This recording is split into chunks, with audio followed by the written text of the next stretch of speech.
उदासीनता वक्र। उदासीनता वक्र यह कहता है कि वस्तु की कीमत गिरती है तो मांग बढ़ती है, जब कीमत बढ़ेगी तो मांग घटेगी, तो इसे उदासीनता वक्र कहते हैं।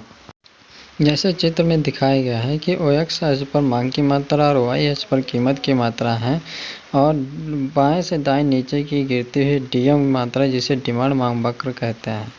तो OP कीमत की मात्रा OP है, तो मांग की मात्रा OQ है। जब कीमत OP से OP1 घटकर हो जाती है तो मांग की मात्रा बढ़कर OQ से बढ़कर OQ2 हो जाती है, और जब कीमत OP2 से OP3 हो जाती है तो मांग की मात्रा OQ2 से OQ3 बढ़ जाती है।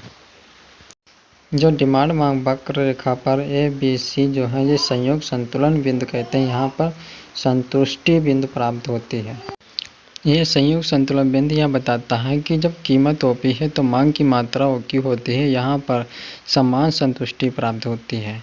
B यह बताता है कि जब कीमत OP से घटकर OP2 हो जाती है तो मांग की मात्रा 1 इकाई बढ़ जाती है, जिससे संयोग संतुलन और अधिक प्राप्त होती है। C संतुलन यह बताता है कि जब कीमत न्यूनतम संतुलन बिंदु पर आ जाती है तो उसकी मांग अधिक हो जाती है, कीमत कम होगी। तो जैसे जैसे कीमत घटेगी वैसे वैसे मांग बढ़ती है, जब कीमत बढ़ेगी तो मांग घटेगी।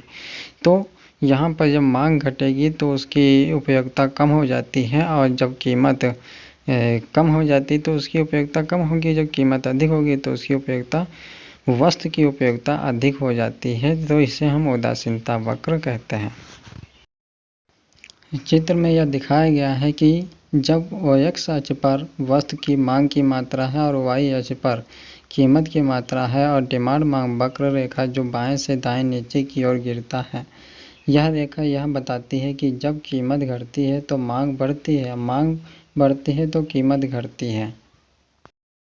DM रेखा पर जो ABCD बिंदु हैं ये संयोग संतुलन बिंदु यह बताते हैं कि जैसे जैसे कीमत घटती है वैसे वैसे संयोग संतुलन बिंदु नीचे की ओर गिरता हुआ होता है।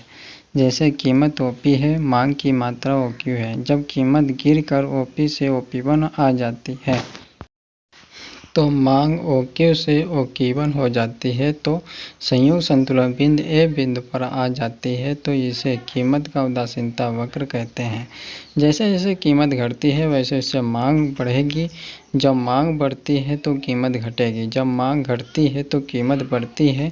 तो वैसे वैसे संयोग संतुलन बिंदु नीचे की ओर गिरते हैं। ऐसे B और B से C बिंदु आ जाते हैं, जिसे हम संयोग संतुलन बिंदु कहते हैं और संतुलन बिंदु कहते हैं। और जो डिमांड मांग वक्र रेखा है जो बाएं से दाएं नीचे की ओर गिरती है, वह भी यह बताती है कि जब कीमत घटती है तो मांग बढ़ती है, और मांग बढ़ेगी तो कीमत घटेगी। तो डिमांड मांग वक्र दाएं से बाएं ऊपर की ओर जाती है, और जब बाएं से दाएं नीचे की ओर गिरती है तो कीमत घटती है और मांग बढ़ेगी।